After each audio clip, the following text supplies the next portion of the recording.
This is the Renaissance Men Podcast, broadcasting live on YouTube and Twitch. Now please welcome your host, Stuart Garrard.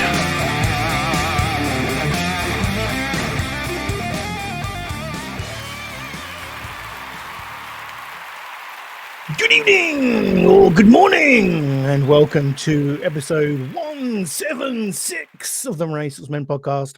I am your host, Stuart Garrard, as always.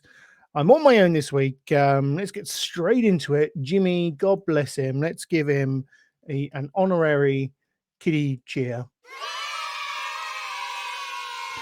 Jimmy won't be joining me for a couple of weeks. He's just taking some time out to rest and recuperate. So I'm afraid you've got only me this week. So I'm not entirely sure how this is going to go, but it's been a while since I've done a singular man show. It's giving me vibes of the Skin Bear podcast days. Those of you who've been listening to the flashback episodes on a Friday morning will know what I mean by the Skin Bear podcast. It was something. It was something. But anyway, this is episode 176, and my name is Stuart. I need to say Stuart Skin Bear Garrard. I'm not Stuart Skin Bear Garrard. I'm just Stuart Garrard. Christ, get my mind out the past. But anyway, I'll be dedicating these single man shows to Jimmy. This is for you, Jimmy. This show is dedicated to the great man. So let's do this. With Jimmy being away, and I would usually go to my backup, which would be Rock. But Rock is in the United States at the moment. So Rock, I may be calling on you next week. If this episode goes terribly wrong, then I'll be calling on you, my friend. But you may see Rock on an episode in the near future. But currently, he's also in the United States, as I say. And I hope you're enjoying your time, Rock. I really do. With Jimmy being off, there'll be a few changes to the show. In the fact that they'll be pre-recorded. I'm not going to go live. I feel that's added pressure with a single man show going live. These single man shows will predominantly be shorter because, quite honestly, it's a big ask for me to present this for two and a half hours, and for you to listen to one man for two and a half hours. So I'm going to aim for 30 to 45 minutes on these single man shows. I'll edit them up on the Friday night and release them as a premiere on the following Saturday morning. So I hope you bear with us. It's just one of those things, isn't it? Life has got in the way on this occasion, but I'm still here, and I'll still be bringing you the weekly entertainment factor that the Renaissance Men are renowned for. I think we've garnered a reputation now for being somewhat entertaining. Some may disagree, but they're probably not watching, so who cares? But anyway, so here we are. This is the Renaissance Men, and you can support us, as you know, in a number of ways. What ways do they, Stu? Well, these are the ways. We have our YouTube and Twitch channels, which is where, hopefully, I've been able to get these streaming out on Saturday morning. I'm not entirely sure if I've figured that out yet. If you're here for the first time on either of those channels, and please do give us a like and subscribe and a follow. All those metrics that help the channel to grow. So if you're wherever you're consuming this, then please give us a thumbs up, because that makes us bigger, more successful, and gives us more opportunities. So that's fantastic if you can do that. If you want to join in the community conversation, you can head over to twitter.com/RenaissanceCast. Predominantly myself, just chatting into a void, but you'll be more than welcome to join me. If you so desire. And of course, we have the Ko-fi, which is where you can support us financially by chucking us £3 British pounds, and buy us a coffee. All proceeds to head back into the podcast, of course. Oh, right. That's the housekeeping out of the way. As for my week, it's been fairly quiet, to be honest with you. Haven't really done a great deal. Just it's been quite stressful at work, so I've been, ploughing my energies into work. When I've been getting home, I've been quite tired and not really wanting to do much, which may be reflected in some of the Week in Geek content, I have to say. But No, it's been okay. It's been a standard week. I can't really complain. There's people out there with much worse issues than what I've got. So no, it wasn't too bad. I guess what was the highlight for me? Well, we had the coronation, I suppose. And being the Republican that I am, the anti-royalist that I am, I was surprised that I actually I went out and I kind of enjoyed it. Well, no. Actually, let's roll that back. That's gone too far. That's a step too far. I didn't enjoy it, but I was willing to give it a chance. I watched it. I guess that's the best that I could have done at the time. I watched it, and I think more than out of curiosity, like watching those kind of early ethnographic. I think that's it. When you kind of go out you're going out as a voyeur and viewing other cultures.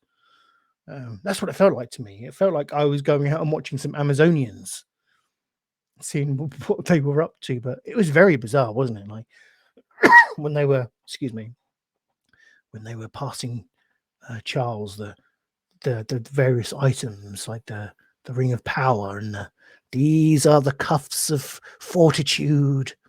This is the scepter of magnificence. Bear the gloves of sexual potency. Hey, well, I'm obviously elaborating, or not elaborating, exaggerating, but it weren't too dissimilar. He had to kind of adorn him. He didn't actually wear them, which I thought was a bit disappointing. I would have loved him to like, put all of these items on, like he was in the early stages of an MMO, getting all this like common gear and just looking like wearing anything and everything, just looking a right mess of all these armaments and amulets and special items, these treasures all over his body. Yeah, it would have been like something from the first 20 levels of World of Warcraft. But alas, he didn't put them on, and I was most disappointed. But other than that, I kind of tuned out after once he'd had the crown put on his head. And then I went to clean the kitchen. So that was my Monday. No, Saturday rather. Monday was a much more interesting affair because I went to watch the last game of the EFL season. Colchester United were at home to Mansfield, and they lost. Colchester lost, but yeah, it is what it is. We kind of ground out safety in the end from the second division. But I'll speak more of that later on in the show.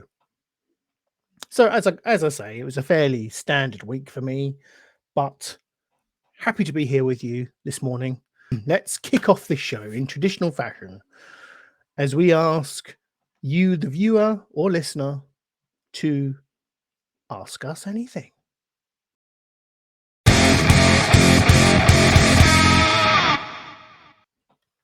Here we go, ask us anything time. I had to send out an SOS to the lovely Holly Williams this week because we haven't had questions from her in a good few weeks now, which is shocking and not on, Holly. If you're listening or watching, buck your ideas up. Noticed you haven't been watching as well. Just saying. Where's our superfan gone? Just saying. But thankfully, Holly has submitted some questions or a singular question for me. Depending on how this goes, I do have some other questions and comments that she also sent in as well. But I'm going to start from I obviously put out the post each and every Wednesday evening on Twitter asking for questions. So head over to twitter.com/renaissancecast as previously mentioned. And when you see my Ask Us Anything post, submit some questions. This is one of my favorite parts of the show because you can define where it goes. You can get those questions in and ask us anything. Literally, that is the name of the segment. Ask us anything. Now, forgive me. This first question may be a bit self-indulgent, but it was asked, and I feel I should answer. The lovely Bjorn Fristrom. Dad plays games on YouTube, lovely content creator, and he collaborates with Rock as well on Rock's channel. He does the Rock Players podcast. I call it a podcast. a YouTube show. You know, Bjorn asks, forgive me again. This is self-indulgent, but he's asked the question, and I don't think he's right anyway. But he asks, "Why is Stu the best?" I don't know. I don't particularly see myself as the best. Certainly on this show, we are a two-man team. And if anything, I'd like a good reason to bring this up is for me to pour praise on my co-host who isn't here, Jimmy T. Saint, because I have to say, since he has come onto the show and joined me as we've kind of gone on as a duo, I think we're doing some of the best stuff we've ever done. With some lovely feedback from Ben Wyatt, lovely Ben Wyatt, lovely Aussie Ben Wyatt, Aussie God Ben Wyatt. He said I'm sure he wouldn't mind me saying, he disclosed how much he's enjoyed the podcast so recently. And that's lovely to hear. That's lovely feedback. So forgive me for being self-indulgent, but I wanted to talk positively about Jimmy and the show for a few moments because I'm loving what we're doing at the moment. It's so fun on a Friday night. And that's not to say it hasn't been fun before, but it's just the gift that this show has given me has been connecting. The biggest gift for me has been connecting with new people, like new friends, making new friends, reconnecting with old friends in the case of Jimmy, or just or just having a deeper bond with current friends. It's that's the gift this has given me. Or it's I've got involved with Benj, doing stuff with Benjamin, and knowing that he might take this on one day is for me. That's why I do it. That's why I do it. So I don't like to say I'm the best. It's not. It's the Renaissance Men has always been a collective. Whether it's me, Jimmy, Seddon, Lacey, Midge, Midian, DRB, Amanda, whoever's been on the show, it's all down to them. And those people giving their time to me on a Friday night, just wanting to chat absolute rubbish. So I'm not the best. This show is the best. And I'm going to leave it like that.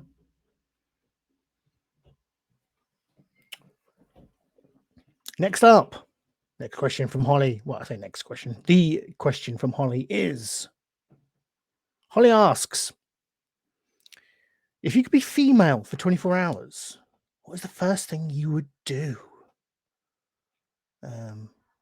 And to preface this, she did answer. Let me just consult my notes. She said if she, the opposites were true. If she were to be a man if she could be male for 24 hours, the first thing she would do, she said, was have a Tommy tank, just to see what all the fuss was about. Quote, end quote. So there you go. That's the kind of filth we're dealing with. If I were to be a woman for 24 hours, do you know what? I've always been fascinated by not just childbirth. That makes me sound wrong.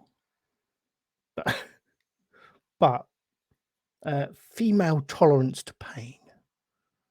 Because I've always, my experience with Amanda can, something that doesn't hurt Amanda will make me wince considerably.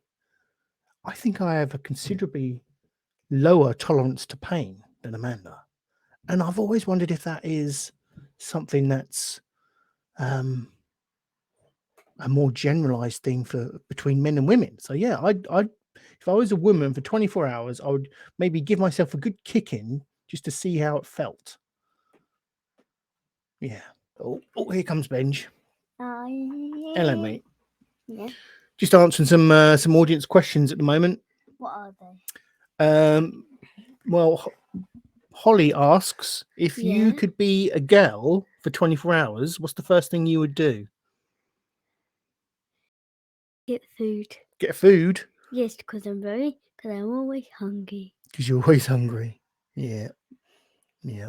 Crack on, man. Crack on. I love you. I love you. I love you. Love you too, mate.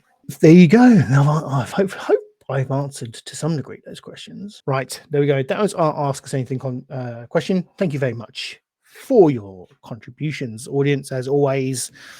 If you want to submit your questions to us, then head over to Twitter on a Wednesday evening, find the Ask Us Anything post, and pop those questions in there for us. Same time next week. Lovely stuff. Right, before we move on to the Week in Geek, I just wanted to take a moment to highlight some of the content that we've got on the channel at the moment. Obviously, with this at time of recording, this episode will go up on Saturday morning, which is where you're watching us. We obviously have the Renaissance Men podcast, of which we're into year 9 now. Started this bad boy in 2014.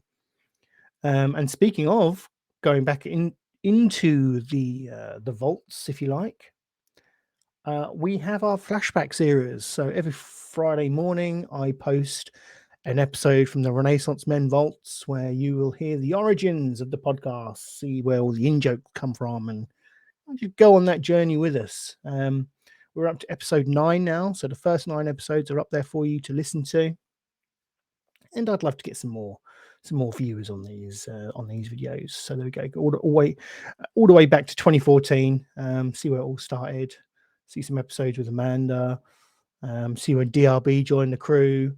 Eventually, we're not there yet, but eventually we'll get up to Midgen joining and beyond, to be honest. So go check out the flashback episodes. They're really interesting and fun to go back and listen to, just to see how far we've come or not. Sometimes I listen to them and think we actually sounded better in those days, but there we go. It's been a steady decline. Obviously, we've got Jimmy's fabulous and famous Rentrek watch-alongs from Picard season 3. So go check out those if you're only just catching up to the end of Picard. Go back and watch the watch-alongs and see what Jimmy thought of his adventure through season 3. Some lovely stuff in there. Episode 9, look, 5.5k views. It's one of our highest watched videos ever, purely because Jimmy cried. But that's the man. He's an emotional wreck. That's the man. That's the man we love. And following on from that, we've got the Rentrek Trekaholics, which is Jimmy exploring his favorite episodes of Star Trek through the medium of his action figures. So he presents a figure and his favorite episode of that figures. Yeah, you get me. Interesting stuff. I like those. They need more views. They deserve more views because it's a great concept. Breaking it. I've got so many Lego videos lined up that I need to do. I'll be talking about a Lego haul, my Star Wars Lego haul later on this evening. But yeah, it's a sadly neglected series for me, and for which I'm sorry. But yeah, Bricking It is close to my heart because I love Lego, and these are videos I tend to do a binge. So yeah, they'll continue. They will continue. It's just finding the time to do it, as we all find. And of course, we've got our short series, which are your bite-sized, as it says, bite-sized chunks of geekdom. So go check out everything on the Renaissance Men channel. Whilst you're there, do give us a like and a subscribe and a thumbs up and all those good things, because that's what makes the channel grow. 440 subscribers now, so we're doing well. The road to 1,000 continues. 1,000 and retire, as the promise. No, it's not really, but you know. It's keeping us motivated. Yeah, so please do go check us out and see and let us know what you think. So that is that. All right, let's get rid of that. Okay. Well, now it's usually the part of the show where we do our Week in Geek, where we kind of discover what I've been doing this week and discuss some of the geek culture news stories. So let's do that. Let's transition into the Week in Geek.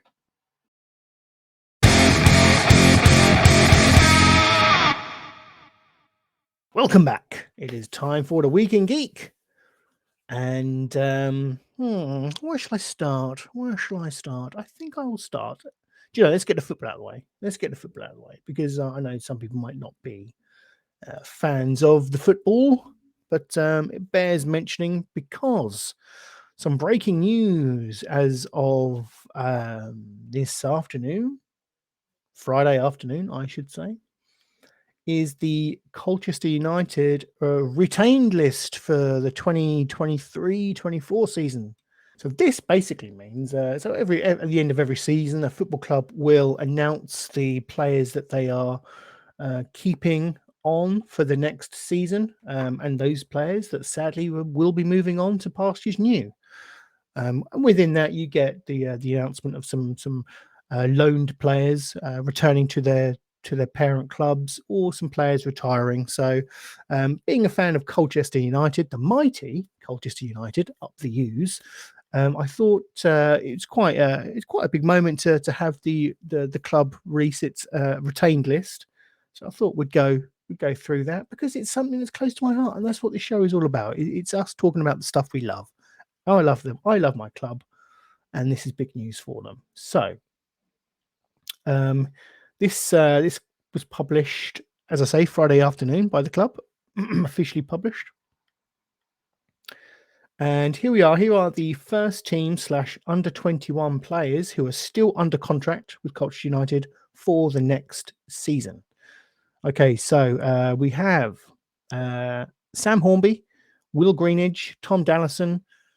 I can never pronounce this guy's name. Faker Kelleher, Arthur Reed, Alex Newby, Matt J, Gene Kennedy, Junior Chamadou, John Akinde, Tom Hopper, Connor Hall, Donnell Thomas, Jake Hutchinson, Samson Tavide, Ryan Lowe, Frankie Terry, Ted Collins, Oscar Thorne.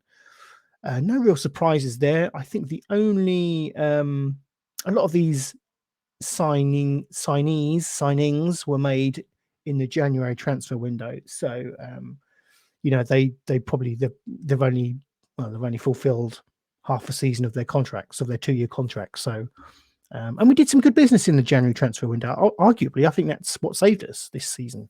Is doing good business, spending money, spending big, to be fair, which brought in the quality to pull us ultimately away from the bottom of League Two. So no surprises that these players are staying on. I suspect that Junior may be poached by a bigger club. He was the EFL League Two Young Player of the Year. Fantastic player. Ironically, I actually think this hasn't been a great season for him. I think some of the games I've seen him play, he hasn't been fantastic, but I've no idea what that is.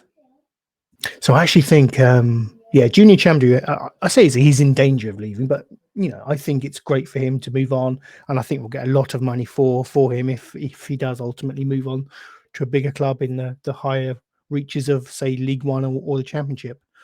So I wish Junior well if he does move on. He's an exciting talent, but I honestly don't think he's had his greatest season. To be fair, I think the season he had before was much better. But I think he's one to go, probably. I don't think there'll be any other players leaving from this crop, or certainly other clubs coming in for them at this stage. First team or / under 21 players to be retained or have had club options exercised, so they've had extensions to their contract. Noah Chilvers, great to see. Osama Ashley, Alameen Kazim, Marley Marshall Miranda, Che Cooper, Jaden Fevrier, Harry Beadle, Khan Bennett, and Bradley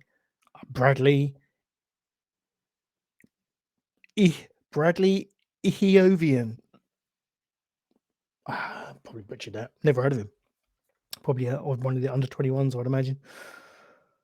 But this is where it gets interesting and kind of sad, to be honest, because you've got a real mixture of players here who are leaving the club, and it's in both Ryan Clampin and Tom Eastman. It's players that have their careers, all they've really known is Colchester United, or coming up through the ranks, as Ryan Clappin has, through the youth set up and through the academy and into the first team and beyond. who he's been out on loan this past season. I think he's probably peaked, and he is what it is. But yeah, really sad to see Tom Eastman go, who is in the top. What did they say? He's in the top 4 or top 7 appearances for Col U ever. So yeah, he's a real legend of the club. So it's sad to see him go, but he had been on loan to Harrogate and been doing really well, to be honest. So I assume he's going to just stay at Harrogate. Yeah, so sad to see them go, but I like that we're freshening up the team. There's a lot of ex-Ipswich players there.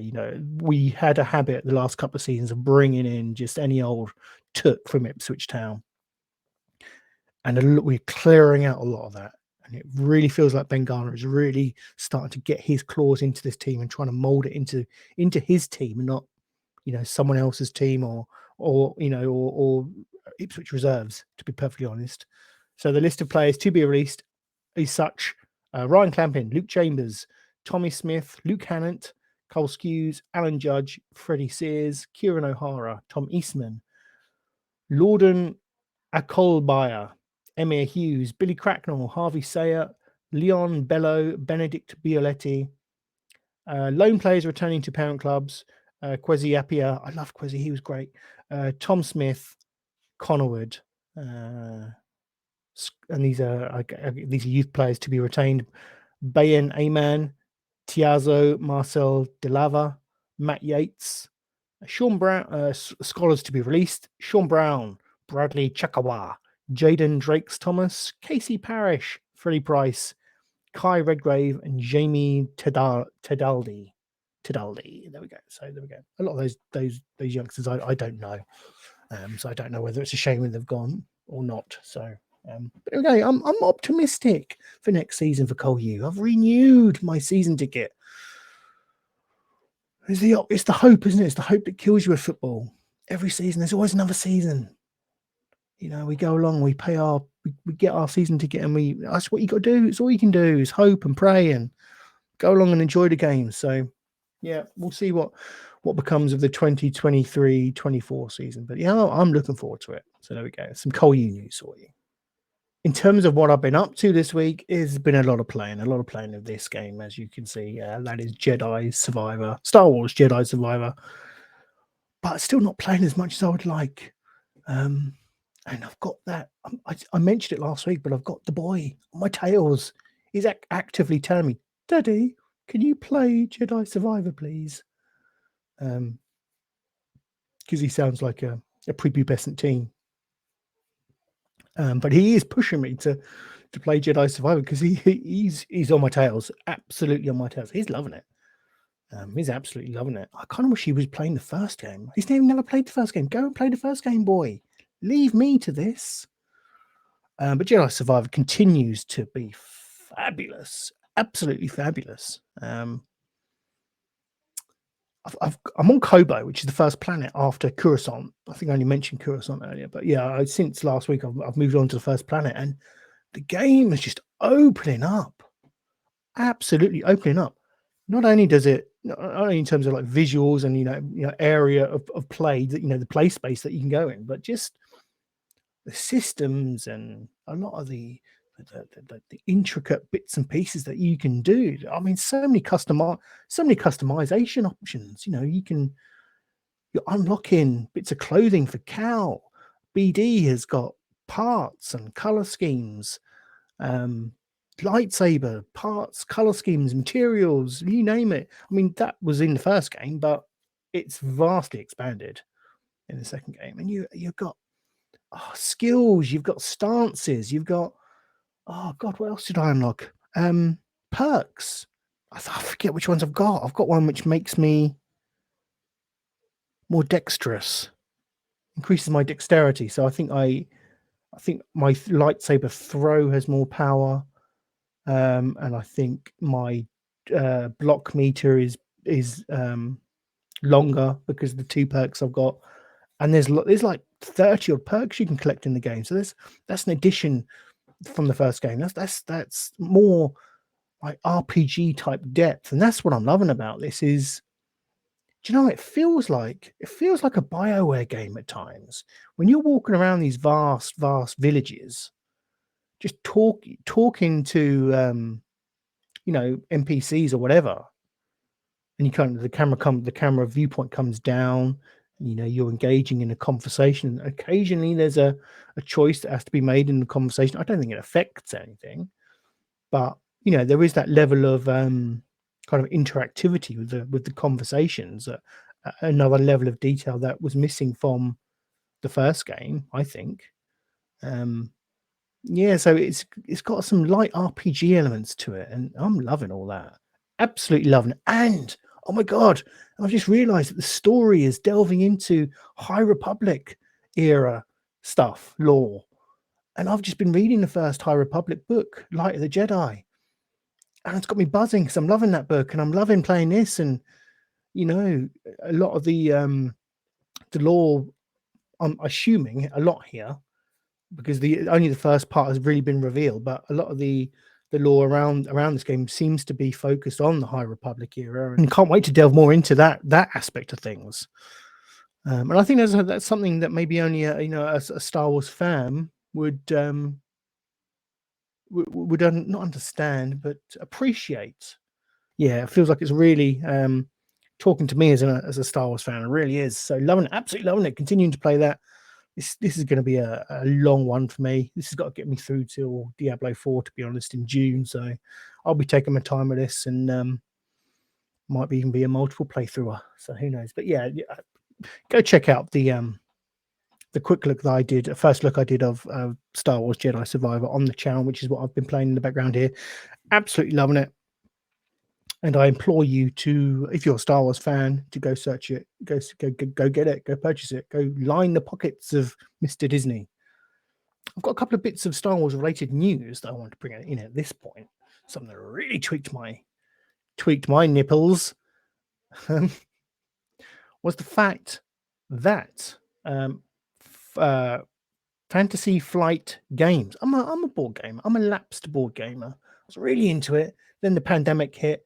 They had no one to play with because you couldn't go out in the house, and now I haven't got back into it. I love a board game about a license, and Fantasy Flight Games are one of my favorite developers, publishers of board games, because they hold a lot of the franchise. They have access to a lot of the franchises I love, be it Star Wars or Marvel.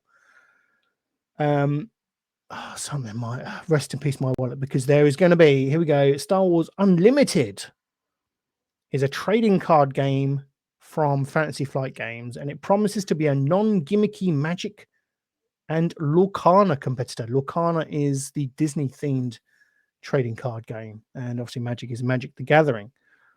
So that's high promises from the team at Fantasy Flight Games. And the story reads, and this is from IGN.com, Fantasy Flight Games has announced a non-gimmicky Star Wars trading card game to rival Magic the Gathering and Disney Lorcana, and it's called Star Wars Unlimited. As reported by Polygon, the game will launch in 2024 with a full 200-plus card set featuring brand new art based on the original Star Wars trilogy. Fantasy Flight Games has also promised a robust, organized play program. And that's what I like to. That's what I like to see, because with Fantasy Flight Games, I do. They do have a habit of kind of just closing off a game. Once the sales are starting to drop a little bit, they cut their losses and run. So the fact that, there's still going to be that fear for me, but the fact that they're thinking about organized play and the legacy of this game, then gives me high hopes, to be honest, or higher hopes than I once had. Yes, and indeed, the next paragraph of the story suggests that I'm not one for my fears are not unfounded, because the developer has a mixed reputation. The story goes, Within the card game space, however, as despite it launching beloved games including Legend of the Five Rings and Netrunner, it's also cancelled them. Star Wars isn't untouchable either, as another game called Star Wars Destiny was also cancelled, and I bought heavily into Destiny and was much disappointed when it cancelled. So I'm going to go into this with trepidation, but I'll see what they're offering. And if it's something that I want to get into, and maybe Amanda wants to get into, and Benjamin is liking, then perhaps we'll invest in it. But for now, I'm cautiously optimistic. I love the idea of a trading card game again around in the Star Wars universe. But with anything board game related, I'll buy it and then I won't play it. That's my typical. That's my MO. And that really is my MO at the moment: is buy a board game and not play it. So we'll have to wait and see on that. But it's tweaked my nipples. Consider them tweaked. More Star Wars news. That's right. More Star Wars news. And I'm happy to report that the first part of my Lego haul has arrived. I think that deserves a reaction, doesn't it? That deserves a... Yeah, that's right. The first part of my Lego haul has arrived. Let's check out. Let's check this out. As you may remember from maybe last week or the week before, I mentioned that it was May the 4th, and there's the Lego promotion where you can buy, if you spend a certain amount on the Lego website, you get there's various levels of GWP, gift for purchase. I spent enough to obtain the first level of my of the rewards, which is the X-Wing, the Return of the Jedi 40th anniversary X-Wing polybag that they released. So let's just take a look. I received my order this week, and there we go. This is just the first part because I'm still awaiting my Mandalorian N1 microfighter, which hasn't been released yet. So that is still to come. But you'll see there, I've got my lovely, lovely X-Wing Return of the Jedi 40th anniversary edition. I bought Benjamin, because I'm a big softie, I bought Benj a Darth Vader keyring and a lightsaber gel pen, because why not? And I've also got my two lovely brickheads there, my Vader and Obi from the Obi-Wan Disney Plus show. Yeah, that's not old. That's not old. Yeah, I was just, for a moment, I thought that was old Obi, but it's not, is it? It's from the Obi-Wan Kenobi TV show where they faced off again. So fingers crossed, and I pray to the gods and I submit myself to your mercy that please believe me when I say there will be videos appearing on the channel around these items, maybe me reviewing. I'm still trying to get into how I do a Lego video. I'm thinking I should probably just review the end product as opposed, because that's what people want to see. They want to see it built, don't you? You don't want to. I don't think people want to see the process of building it. And this is fast forwarded times 30, as in the our Lego magazine videos. But yeah, so I'll do videos of these. Certainly the X-Wing, I think, warrants a video because it's a special little polybag, I think. And I like the brickheads. These are my first brickheads. They're kind of like pop figures, but for Lego. These are the first two I've got. So I'm looking forward to building those and seeing what they're like to build. I mean, they look cute. I think I like the look of those more than I like the look of pop vinyls, of which I do have some on my my shelf of tut. But yeah, it'd be nice to see the brickheads kind of in person. So look out for videos around all that coming soon. Promise. There we are. I've been watching some wrestling. So I want to touch on the wrestling because it was bloody brilliant. Absolutely fantastic. WWE Backlash. Oh, Backlash was tremendous. Absolutely loved it. This was the first I want to say pay-per-view. It wasn't a pay-per-view. It was a premium live event. I need to get used to saying that. Premium live event. So it's the first premium live event post WrestleMania. And it was live from San Juan, Puerto Rico. And it was fabulous. absolutely fabulous. Why was it so good? Well, firstly, the crowd were just amazing. Obviously, vociferous for wrestling action. Have a great wrestling heritage out there and love for the sport, entertainment. And yeah, I mean, SmackDown came from there the Friday night before. And when I watched that, I thought, wow, this crowd is hot. They're loving this mediocre action. They're loving it. And Backlash was very much the same. So it's fabulous. They were into everything. You know, they were cheering. They were going, unos, dos, tres. When the ref was counting, they were going, see, see, see. You know, they were really getting into it. It was lovely to see. I love wrestling is always better when the crowd is involved, like getting really involved. There's nothing worse than watching a mediocre show and there's just no reaction, a dead crowd. You know, I think a crowd can elevate a show. Maybe that's what it did here. I don't know, but I really enjoyed the show, and the crowd certainly played their part. So Backlash was kind of tying up a few loose ends from WrestleMania, and maybe kind of planting a few seeds to what's going to go forward. The main event, there was a joint main event actually. It was Cody Rhodes versus Brock Lesnar. And Cody beat Lesnar. Fantastic. I haven't actually watched this match. This is the one match I haven't watched, strangely, because it being the main event. Just haven't had time. But yeah, I you may remember on the show last week, I was convinced that Cody was going to get absolutely beasted by Lesnar, but it wasn't the case. Lesnar went into the ring post, got cut, blood. Cody wins. Happy days. Cody is his journey continues. I don't know what's going to be next for him. I think they're probably going to actually. I'm not saying that. I think they're having a rematch at Night of Champions. So, which is in what, Saudi Arabia? I can't remember. Anyway, but yeah, fantastic, great match. Well, I say that I didn't watch it, but you know, a great result. A pleasing result for me. It was nice to see Cody win after, you know, he's lost at WrestleMania. So, Raw Women's Champion Bianca Belair defeated Io Sky. This match was brilliant. Io Sky was amazing. Oh, so good. I know. I've got a history of not watching NXT, so I know I'm probably preaching. Well, there's going to be those people out there saying, "Oh, we liked Io when she was cool in NXT," and that's fair. That's fair enough. But I didn't have that experience, and this was for me. This was the first match where she really got to shine. I think for me, and she really did. She stepped up a game. Belair was as good as she always is. Io Sky was. You know, she kind of brought her A game, and it felt like her kind of coming out party for the main roster. Unfortunately, she didn't win the title. Bianca retained, but Io really did get a good showing here. Really did. Seth freaking Rollins defeated Omos.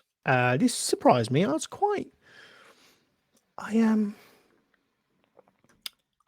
I enjoyed Omos and what he was able to do with Rollins. I mean, Rollins can get a good match out of anyone, but I don't know. Omos looked agile. He looked, you know, he played up to the crowd well. He played that heel role well.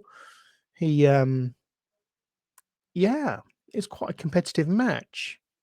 And yeah, he lost, which kind of surprised me again.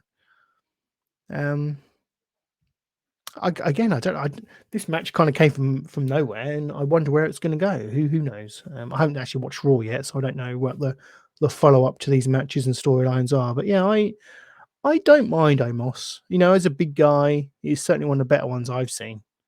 Very much so. Austin Theory won the 3-way between himself, Bobby Lashley, and Bronson Reed.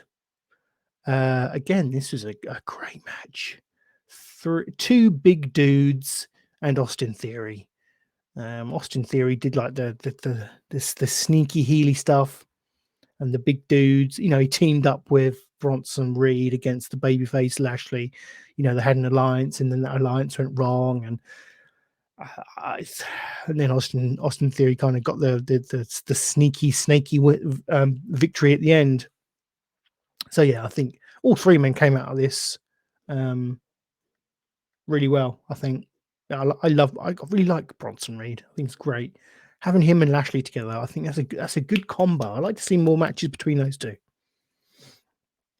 And Austin Theory is just fantastic. Yeah, love him.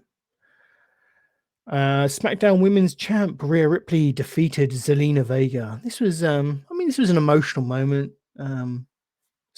Puerto Rico's own Zelina Vega, getting a title match in front of her home fans, and it was an emotional moment for her. And she gave a good showing, but ultimately Rhea Ripley was never going to lose this, and she powered to victory in the end. So it was an okay match. Oh, this was great. Bad Bunny defeats Damian Priest in a San Juan street fight. The crowd came absolutely alive for this when Bad Bunny came out. This was great. Oh God, yeah, those. Oh, I'm just remembering moments from this. Some of the bumps that Bad Bunny took. Just going through. He was thrown off some stage stuff. Excuse me, and some of the shots with the kendo sticks. I mean, it was typical WWE street fight stuff. Aluminium bin lids and stuff like that. All that bollocks. But the interaction between Bad Bunny in the crowd and Damian Priest doing some great heel stuff, and it was just magical. I loved it. And then you got bullshit from the oh God, what are they called? Priest's faction, Judgment Days. Judgment Day doing some bullshit run-ins, and then in came Savio Vega and Carlito returns to help save the day. It was just carnage, but it was so entertaining. So entertaining. I loved it. Absolutely loved it. Bloodline defeated Sami Zayn, Kevin Owens, and Matt Riddle. Yeah, they were nothing match this. Probably my least favourite match of the night, to be honest. I don't know how I feel about the storyline now. I don't know where it's going to go. Is Solo Sikoa going to start to turn on the Bloodline? I mean, I'm adamant that Solo Sikoa is the one that's going to take Roman's belts. I'm telling you, they're planting those seeds, and that's what's going to happen. Build the next generation. Yeah, which I wouldn't mind. Absolutely wouldn't mind that at all. But this, I don't know, this match just didn't feel like it furthered any real storylines. And obviously we had Cody Rhodes defeating Brock Lesnar. But as I say, as an event, I thoroughly enjoyed it. I know Jimmy watched it. And I think he felt the same as well. Excuse me. So yeah, which leads me into some wrestling news for you. And that is the rumored AEW TV deal that's on the cards. And this, I think, is great news for AEW. AEW, WBD, that's Warner Brothers, to announce new TV rights deal next Wednesday. The news will be revealed at WBD's upfront event. A new TV rights deal between AEW and Warner Brothers Discovery will be announced as part of the latter's upfront next Wednesday in New York City. And this news comes from Dave Meltzer via the Wrestling Observer website.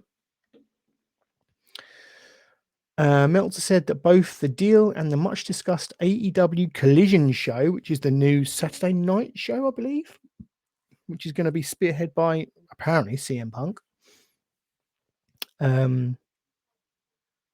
So Meltzer said both the deal and the much discussed AEW Collision show will be announced at the Wednesday, May 17th event at the theatre at Madison Square Garden. Upfronts are events held by networks designed to drive advertiser interest in upcoming slates of programming.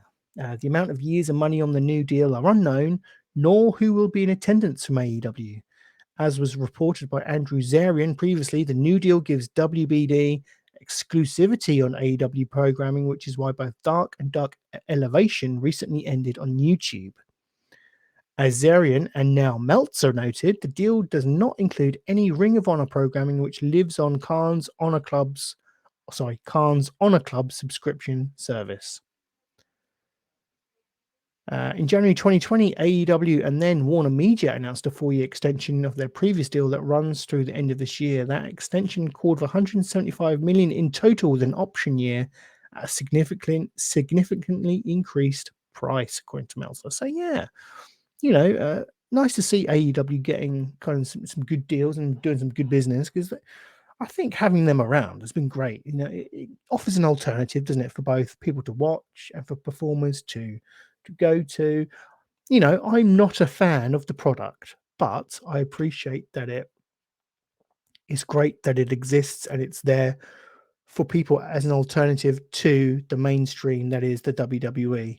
It breeds competition, doesn't it, between the two companies? And I think that's great, having rival companies go up against each other and making each other raise their game. That's why the WWF and WCW days were so good, because you were trying to one up each other and you have that competition. And I don't see AEW on the same level as WWE, but certainly I think having them around is better than having the next level of competition being like your indies, like your Ring of Honor or your Impact or whatever. So yeah, I think it's great to have AEW around. It's great that they're signing these deals. And again, it just gives opportunities for everyone, doesn't it? There we go. That's pretty much my week in geek. A little bit of everything. Some of the usuals: the Lego, the sport, the footy, the wrestling, the video games. That's my life at the moment. You know what I mean? That's my life, and I love it. I love it. With that being said, I think it's time that we start to wrap this show up, because I've been banging on long enough, and I think you need a break from my voice.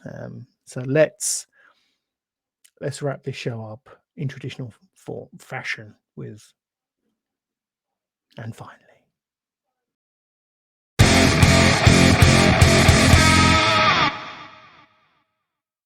Here we are. And finally, this is it. Stories to send you home on your weekend with a smile. With a smile. What more can we ask? Is to go home with a smile. My first story. These are both cock related. You know me. What it is. First story is, and it's kind of some bird news. If I only had a klaxon. Bird news. You can't. I tell you what, I need to get rid of the overlay. The overlay's ruining it. There we go. Noisy cock who lives near Ed Sheeran is given an ASBO. Noisy cock who lives near noisy cock, given an ASBO, is how I would have written that headline, but c'est la vie. Lots of people, according to the Metro, have experienced noisy neighbours in their lifetimes, but this one is a complete cock. A cockerel in pop star Ed Sheeran's hometown, named Rory, has received complaints from neighbours who aren't keen on his daily chorus. His owner, Julie Smith, has been handed a notice ordering her to keep the noise down, and her feathered friend has been handed an ASBO. For those not in the know, an ASBO is an antisocial behaviour order. So it's something that the police can slap on you that, I don't know, restricts your rights and to some degree. I'm not sure how, but there it is. Julie, 56, lives 10 minutes from Ed Sheeran's family home in good old Framlingham, Suffolk, just down the road from me. Julie originally received a noise nuisance letter from the council on April 6th. 8 days later, she was visited unannounced by its environmental protection team. But Mama 3, Julie says, 126 fellow villagers have voiced their support for Rory. She said, the roads and cars on our street are noisier than Rory. She's impassioned. I've spoken to my neighbours, and all of them say once they shut the window, they can't hear a thing, but somehow someone obviously has a problem with him. There he is. Look at him. There's the cock. Framlingham is an old market town and is perfectly natural for residents to own poultry and grow their own vegetables, she argues. There she is. There he is. Looks a sad boy, doesn't he? I've owned cockerels and hens for 15 years, and it's since they've developed new houses surrounding my property that I've received complaints. The environmental officer who came round wouldn't tell me who specifically complained, just that I needed to keep Rory quiet. It's frustrating that the council aren't meeting me halfway on a solution. I can't afford to build a £500 hen house in my back garden. Well, then why have you got a chicken? If you can't afford to house it, why have you got it? That's what I would ask.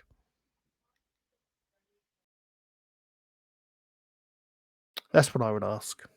You know, why have you got it? If you can't afford it, why have you got it?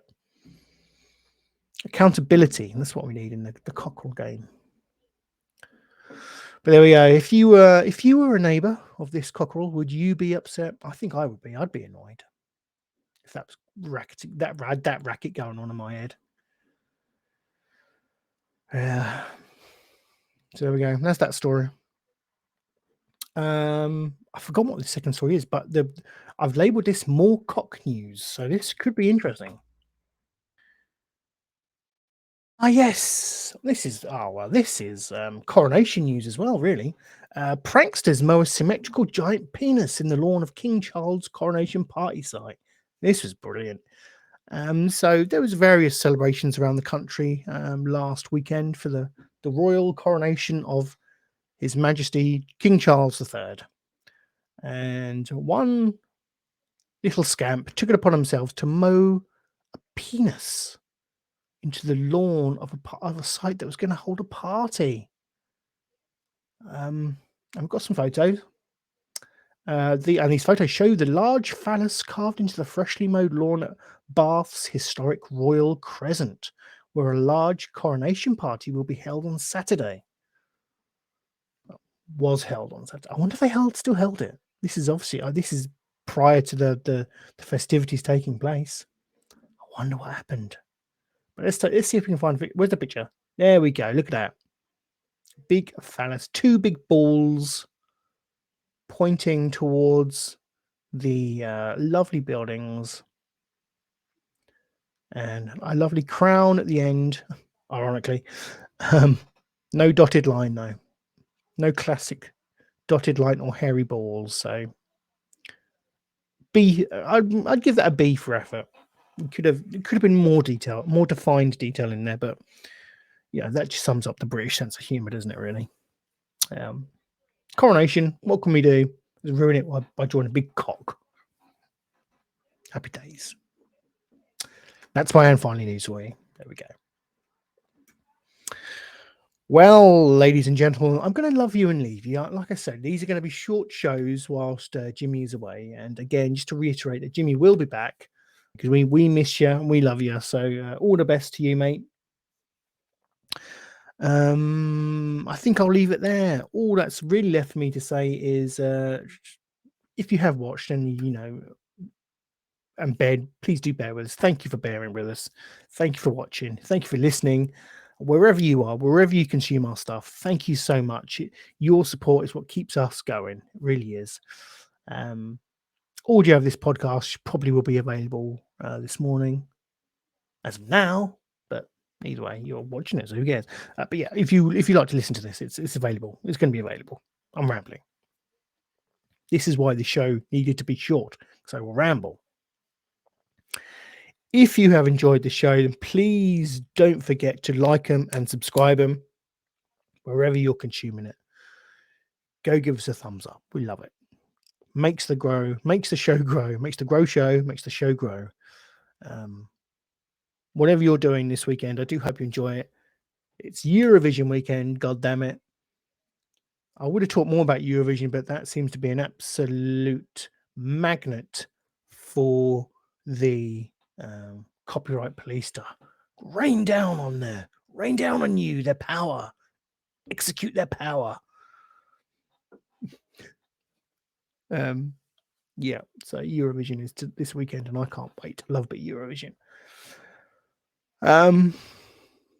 All that's left for me to say really is, I'm going to love you and leave you. And until next week, please have a safe week. Please take care. And goodbye.